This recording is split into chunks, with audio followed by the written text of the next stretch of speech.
Hello everyone, कैसे हैं आप सब लोग। Welcome back to ICT virtual classroom Dehradun. मैं निखिल राणा, क्लास 9 का आज अपना मैथ्स का टॉपिक हम कंटिन्यू करेंगे, दैट इज ट्रायंगल्स। यानी ट्रायंगल्स के अंदर सब चीज हम पढ़ रहे हैं, Heron's formula, similarity, congruency and similarities of triangle and triangle से रिलेटेड सारे questions with line and angles and parallel. तो सारे ऐसे क्वेश्चन इसके अंदर ट्रायंगल एक चैप्टर को मैंने एक पूरा ट्रायंगल वास्ट कर दिया, जिसके अंदर आपके 2-3 चैप्टर्स आ रहे हैं। तो चलिए अपनी क्लास शुरू करते हैं। शुरू करने से पहले हमेशा की थॉट ऑफ द डे लेके चलते हैं। तो आज का थॉट ऑफ द डे है बच्चों, umbrella can't stop the rain but you can make you stand in the rain। जी हाँ, umbrella can't stop the rain but make you stand in the rain। Similarly, confidence may not bring success but give us power to face any challenges in our life. जी हाँ, जिस तरह से देखिए, जिस तरह से छाता यानी कि अम्ब्रेला क्या है, बारिश तो नहीं रोक सकता बट बारिश में खड़े होने के लिए आपको बारिश में खड़ा कर सकता है बिना भिगाए, है ना, आपको बारिश से बचा सकता है। उसी प्रकार से हमारे अंदर जो कॉन्फिडेंस है, जरूरी नहीं है आपको हमेशा सक्सेस मिले अपने कॉन्फिडेंस की वजह से, बट आपके कॉन्फिडेंस आपको परेशानी है जिंदगी में, जो भी आपके प्रॉब्लम्स आते हैं उसमें उसका सामना करने के लिए आपको पावर देता है, शक्ति देता है। और हमें लोगों के सामने खड़े रहने के लिए, कहीं किसी ग्रुप ऑफ पीपल से हम खड़े हैं, वहां अपने को प्रदर्शन या अपने को कुछ दिखाने के लिए, अपनी नॉलेज हमें बताने के लिए, तो वहां भी कॉन्फिडेंस बहुत जरूरी होता है। तो बच्चों, कॉन्फिडेंस होना बहुत जरूरी है, सेल्फ कॉन्फिडेंट होना बहुत जरूरी है। ओवर कॉन्फिडेंट गलत है, बट सेल्फ कॉन्फिडेंट होना जरूरी है एंड दूसरों पे डिपेंडेंस हमारी कम रहनी चाहिए। तो ये था हमारा आज का थॉट ऑफ द डे। तो चलिए करते अपनी क्लास को शुरू और चलते हैं स्मार्ट बोर्ड की तरफ। क्वेश्चन है हमारे पास,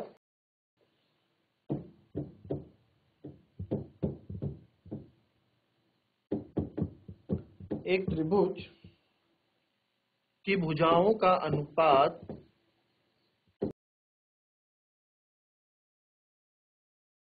की भुजाओं का अनुपात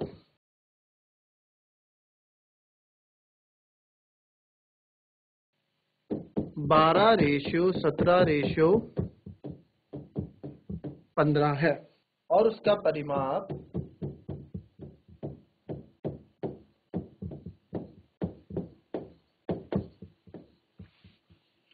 उसका परिमाप 540 सेंटीमीटर है। इस त्रिभुज का क्षेत्रफल ज्ञात करें। बड़ा इजी क्वेश्चन से स्टार्ट किया आज क्लास। इस त्रिभुज का क्षेत्रफल ज्ञात करें। चलिए,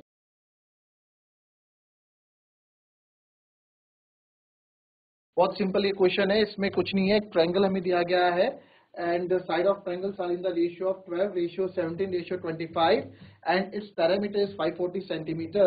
find its area। बहुत सिंपल सा क्वेश्चन है, करें इसको फटाफट।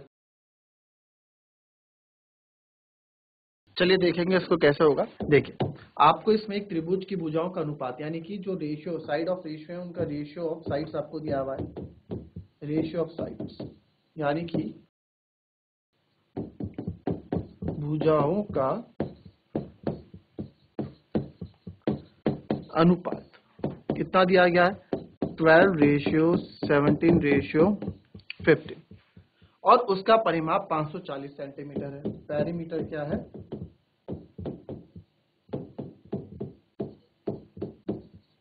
540 सेंटीमीटर है।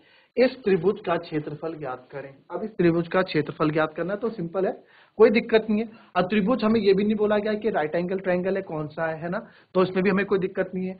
तो चलिए हम मान लेते हैं, लेट द साइड्स, मैंने आपको बता रखा ये रेशियो है, ये अनुपात है, एक्चुअल में नहीं है, ये एक दूसरे का अनुपात है, यानी कि एक दूसरे का कंपैरिजन है इन तीनों का एक दूसरे के साथ।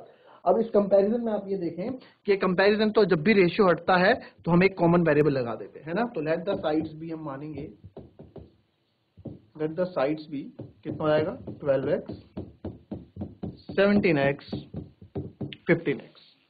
तो देयरफॉर पैरीमीटर क्या है, पैरीमीटर हमको दे रखा है, सम ऑफ साइड्स होता है, आपको पता है पैरीमीटर है कितना हमें दे रखा, 540। तो पैरीमीटर ऑफ ट्रायंगल क्या होता है, सारी साइड्स का sum 12x plus 17x plus 15x equals to 540। तो 12 और 15 27 और 27 और 10 आपका हो जाएगा 37 और 7 देखो 12 और 15 आपका हो गया 27, ठीक है। 27 और 10 हो गया 37, 37 और ये हो गया 44, 12, 17, 15, सॉरी 15 नहीं है 25 है।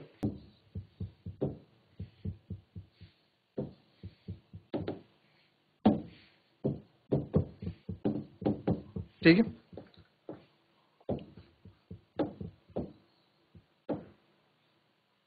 तो यहाँ भी आपको 25x दिखेगा। ठीक है, तो ये आएगा 54x इक्वल्स टू 540, तो x की वैल्यू आ गई यहाँ से 10, x की वैल्यू हमारी कितनी आ गई 10 आ गई। ठीक है, अब x की वैल्यू हमारी 10 आ गई, तो अब आप देखेंगे देयरफॉर द साइड्स, जो हमने साइड्स मानी थी, देयरफॉर द साइड्स हमारी हो जाएंगी 12x, यानी कि 12 इंटू 10 120, फिर 17x, 17 था क्या था, तो 17 इंटू 10 170 और 25x, 25 इंटू 10 250। ठीक है, तो ये हमारी साइड्स हो गई। अब बोला भाई इस ट्रायंगल की क्या करो आप, इस ट्रायंगल को आप एरिया बताओ। तो ये ट्रायंगल हमारे पास कुछ ऐसा है, हम एग्जाम में ट्रायंगल बना के भी दिखा देंगे। ठीक है, उनको बता देंगे कि हमारी साइड्स हैं, ये 120 हो गई, ये 250 हो गई और 170 हो गई। अब इसमें कैसे हम एरिया निकालें, हमारे पास साइड भी नहीं कुछ भी नहीं है, तो यहाँ पे हमारा काम आता है हीरोन्स फॉर्मूला। ठीक है, तो हीरोन्स फॉर्मूला के लिए आपको पता है एस निकालना पड़ता है, या एस क्या होता है जैसे ए प्लस बी प्लस सी, यानी पैरामीटर का सेमी पैरामीटर। तो अब यहाँ जोड़ने की जरूरत नहीं, आपको पता है 540 है, हमें दिया हुआ था 540/2, तो आ गया 270। ठीक है, भाई ए प्लस बी प्लस सी ना, तीनों साइड का सम, वो तीनों साइड का सम यानी कि पैरामीटर, वो तो हमें पता था, परिमाप, तीनों साइड का सम यानी कि पैरामीटर, परिमाप तो हमें दिया हुआ है 540, तो 540/2 270। तो एरिया हम निकालेंगे under root S, S minus A, S minus B, S minus C, ये होगा। तो एरिया हम निकाल रहे हैं under root, what is S, S है हमारे पास 270, फिर 270 माइनस एक लिख लो आप 120, फिर आप लिख लो 270 माइनस 250, फिर एक है हमारे पास, एक और था 270 माइनस 170, इसको और ब्रेक करते हैं। 270 मल्टीप्लाई बाय 150 मल्टीप्लाई बाय 20 और मल्टीप्लाई बाय 100, ये हो गया। तो 270 इंटू 150, तो 270 को मैं 30 इंटू 9 लिख सकता हूँ, बिल्कुल लिख सकता हूँ। 150 को मैं 30 इंटू 5 लिख सकता हूँ, बिल्कुल लिख सकते हैं। 20 को 10 इंटू 2 लिख लो, चाहे 10 इंटू 2 लिख लो। ठीक है, और 100 को आप, 100 का तो हमारा 100 का 100 ही रहता। ठीक है, तो 30 30 एक 30 तो ये बाहर आ गया, मल्टीप्लाई 9 का 3 होता है, ये भी आपको पता है। अंदर हमारे पास बचा 5 इंटू 10 50, 52 जा 100, 100 इंटू 100 बचा, तो 100 इंटू 20 ये भी बाहर आ गया, 30 इंटू 3 इंटू 100, तो ये आएगा 3 3 जा 9, 1 2 3, तो 9000 सेंटीमीटर स्क्वायर इसका क्या हो जाएगा, एरिया हो जाएगा। क्लियर, करें इसको। चलिए नेक्स्ट क्वेश्चन देखते हैं। In triangle ABC, side BC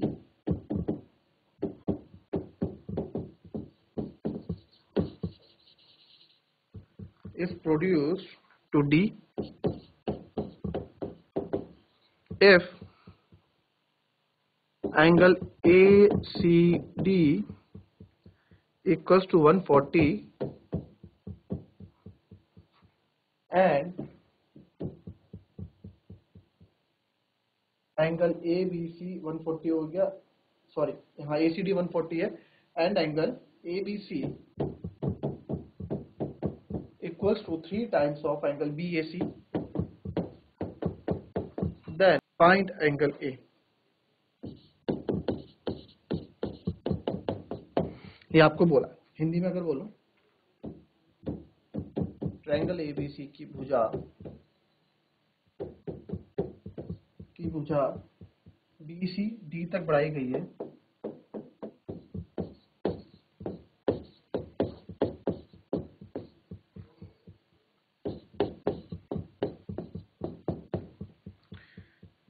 यदि एंगल ACD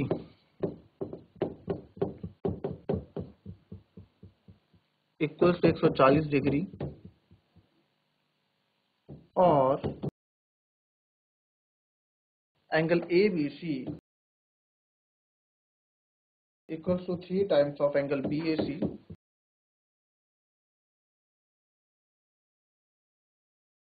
तो एंगल A ज्ञात करें।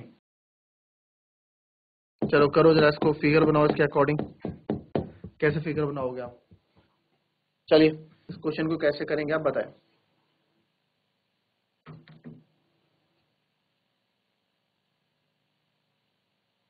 चलिए बहुत सिंपल है क्वेश्चन, फटाफट करें।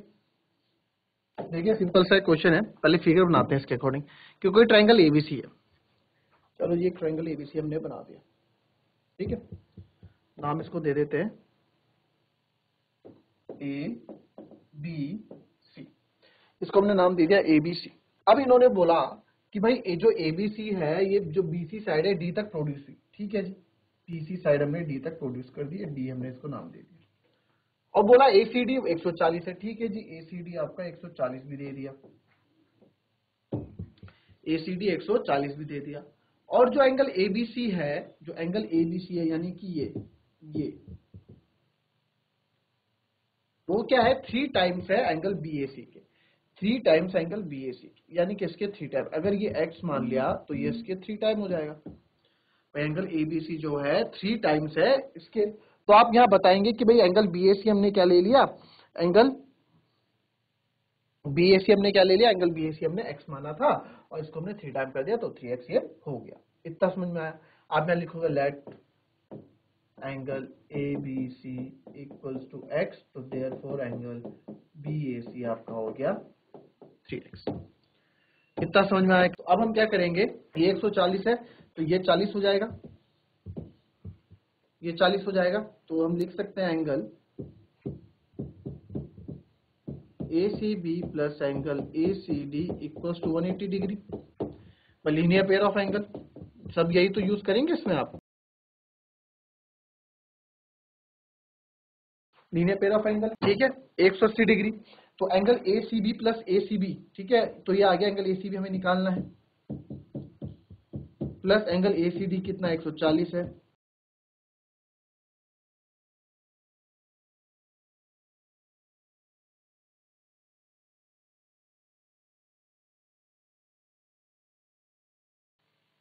ये हमारा 40 डिग्री आ गया। अब ये हमारा 40 डिग्री आ गया, ठीक है, ये हमारा 40 डिग्री आ गया। क्लियर? ठीक है जी, 40 डिग्री बस, सब तो कुछ है नहीं। अब now in triangle ABC, in triangle ABC में आप क्या करोगे, x प्लस 3x प्लस 40, ये आपको 180 के बराबर रखोगे, भाई तीनों डिग्री होते हैं। तो 4x इक्वल्स टू 140 हो जाएगा, 180 माइनस 40 140, तो x की वैल्यू आ जाएगी 140/4, यानी कि 4 4 जा 16, 4 5 जा 20, तो x की वैल्यू 45। ठीक है, तो ये तो करे, ये हो गया हमारा क्वेश्चन करने का मेथड नंबर 1। अब मेथड नंबर 2 यानी कि, और ये तो वो बच्चे करेंगे जिनको क्या है, बेसिक, जिनकी क्या है, बेसिक क्या है, नॉलेज है, ठीक है। तो इसमें क्या है, अब देखो इसमें क्या है, जो ही आप लोग को ये पता है, आप लोग को ये पता है, इसमें निकालने की जरूरत ही क्या थी, इसमें निकालने की जरूरत ही क्या थी, पता तो है ही, एक्सटीरियर एंगल है, बाही कोण है, और एक्सटीरियर एंगल की प्रॉपर्टी क्या होती है हमें ये भी पता है। तो बस एक्सटीरियर एंगल की प्रॉपर्टी क्या होती है, एक्सटीरियर एंगल का क्या होता है, एक्सटीरियर एंगल किसके, बाही कोण किसके बराबर होता है, sum of opposite to interior angles, यानी दो विपरीत अंतःकोण, आंतरिक कोण, जो भी आप बोले, sum of opposite to interior angle के बराबर होता है। तो बस इन ट्राइंगल ABC, ठीक है, एंगल ACD, ठीक है, हम ऐसे लिखेंगे, is an exterior angle, is an exterior angle यानी बाही कोण है। बस, तो हमें पता है कि जो एक एंगल ACD है, अपोजिट, इसके विपरीत, इसके विपरीत कौन से दो दिख रहे हैं आपको, विपरीत ये दिख रहे हैं, x और 3x, इसके बराबर होगा। एंगल x B किसके बराबर होगा, angle A plus angle B के, ठीक है। तो एंगल ACD कितना 140, और ये हो जाएगा 3x plus x, 3x plus x या x प्लस 3x, जो भी आपको करना है। अगर हम इसके अकॉर्डिंग लिखें तो x प्लस 3x, बस इतना सी कैलकुलेशन थी इसमें। दूसरे तरीके में तो x की वैल्यू कितनी आ गई, 140/4, 45 डिग्री। ये भी दूसरा तरीका था इसको सॉल्व करने का, बहुत सिंपल था, कोई ज्यादा इसमें नहीं था।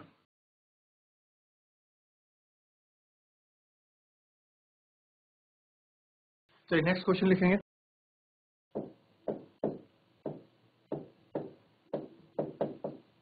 इन triangle ABC angle A ratio angle B ratio angle C equals to 2:3:4। A line CD drawn, a line CD drawn parallel to AB.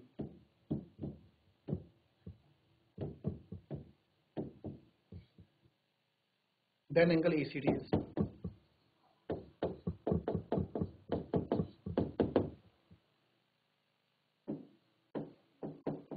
Triangle ABC में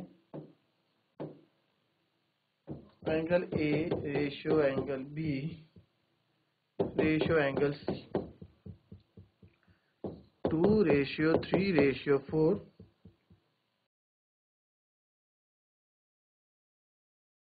और AB के समांतर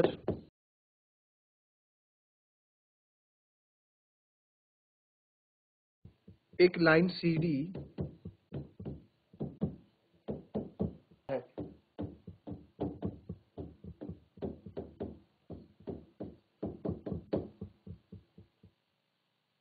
एंगल ACD ज्ञात करें।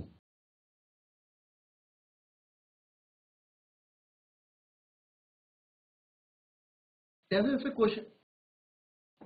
क्वेश्चन बोल रहा है वैसे वैसे आप फिगर बनाते रहें। जैसे जैसे क्वेश्चन बोल रहा है वैसे वैसे आप फिगर बनाते रहें। ये फटाफट कीजिए इसको। 3:4 ठीक है। जैसे जैसे क्वेश्चन हो रहा है वैसे वैसे फिगर बनाओ, आपका आंसर आ जाएगा फटाफट। चलिए हुआ किसी का? फटाफट। जैसे जैसे क्वेश्चन बोल रहा है वैसे वैसे हम करेंगे, है ना। बोला कि भैया एक ट्रायंगल है, तो हमने भी एक ट्रायंगल बना दिया ABC। इनका रेशियो दिया है 2:3:4 में। इनका क्या है? इनका अनुपात है, साइड एंगल्स का अनुपात है 2:3:4 में। ठीक है जी। बोला AB के समांतर एक लाइन CD खींची गई, यानी AB के पैरेलल। तो AB अगर ये है, समझ रहे हो, AB अगर ये है तो इसके पैरेलल हमसे एक लाइन खींची गई, ये हो गया CD। तो बोला जी एंगल ACD बताओ। तो एंगल ACD हम लेते हुए अगर आए तो एंगल ACD आपका कौन सा हो गया? ये वाला। यानी कि ये पूछा है जी हमसे, ये बताओ। चलो जो जो क्वेश्चन में इंफॉर्मेशन दिया उसका यूज करते हैं। भाई 2:3:4 के रेशियो में है एंगल, तो आपको पता है जब भी कोई चीज अनुपात में होती है वो वास्तविक उसकी वैल्यू नहीं होती है, वास्तविक हमें बनाना पड़ता है। तो हम लिख देंगे let the angles B 2x 3x 4x। तो इसको लिख दूंगा मैं ये 2x 3x 4x हो गया। अब ठीक है जी, तो let the angles 2x 3x तो हम कर दें in triangle ABC 2x plus 3x plus 4x equals to 180। तो 2 3 5 5 4 9 9x equals to 180। x की वैल्यू आपकी आ गई 180/9 यानी कि 20। तो x की वैल्यू आ गई आपकी 20 डिग्री। x की वैल्यू आ गई आपकी 20 डिग्री। क्या आ गई? x की वैल्यू 20 डिग्री। x की वैल्यू हमारी आ गई। ठीक है, x की वैल्यू हमारी 20 डिग्री आ गई। ठीक है जी, x की वैल्यू 20 डिग्री आ गई, बिल्कुल सही हमने कर दिया। तो जब एंगल मेरे को मिल गया, ये हो गया 40, ये हो गया 60 और ये हो गया 80। ठीक है, ऐसे हो गया। अब काफी बच्चे बोलेंगे सर 80, तो ये आप इधर कर दो 100 minus 80 plus x equals to 100 कर दो तो 180 बन जाएगा। नहीं नहीं नहीं, ये बच्चों तब पूरा होगा जब ये इस लाइन में आके पूरा मिलेगा, ये होगा वो पूरा। तो इसमें कंफ्यूज नहीं करना, आप यहाँ पे इसको गलत मत कर देना। ठीक है, यहाँ पे बच्चे काफी कंफ्यूज करेंगे। अब बोला भाई पैरेलल है लाइन, ठीक है पैरेलल है, तो ये और ये कुछ इस तरह से पैरेलल है। और ये जो AC है, जो AC दिख रहे हो, ये एक त्रियक रेखा का काम यहाँ कर रही है, यानी कि ट्रांसवर्सल हमको यहाँ दे रही है। तो आपको पता है कि भैया ये आप ऊपर ले जा लो अगर ऐसे, और इसको ऐसे ले जा लो, तो आप ये देख रहे हो ये तो इसके बराबर होगा। भाई ऑल्टरनेट इंटीरियर एंगल हमने पढ़ा था कि नहीं पढ़ा था? तो वही चीज है, इसको मत ले जाओ, इसको मत उठाओ, इसको आपने आगे ले गए, ठीक है, ये आपकी त्रियक रेखा है, इसको इधर से भी बढ़ा दो और इसको इधर से बढ़ा दो। ठीक है, तो ये हमारी ऐसे बढ़ गई आगे, ये ऐसे हो गई आगे, ये काटा ऐसे आप अपने उसमें रफ में कर सकते हो। तो जो ये वाला एंगल है इस वाले एंगल के बराबर होगा। क्यों होगा सर? ऑल्टरनेट इंटीरियर एंगल से।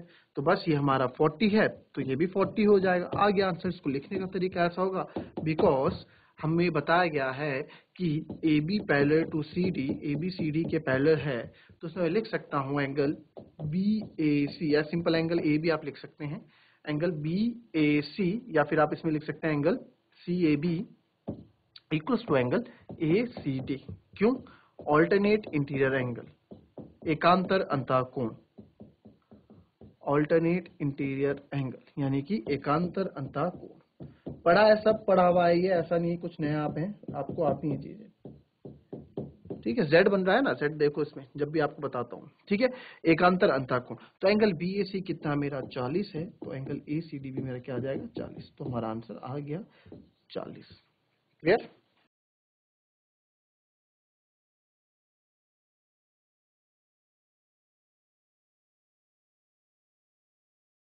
आई होप आपको आज की क्लास समझ में आई होगी और इसमें क्वेश्चंस जो हमने किए वो भी आपके समझ में आए होंगे। ट्रायंगल से रिलेटेड सारे क्वेश्चन है। अपनी क्लास और आगे बढ़ाएंगे नेक्स्ट क्लास में। तब तक के लिए be happy, be healthy and be safe. Thank you and have a nice day.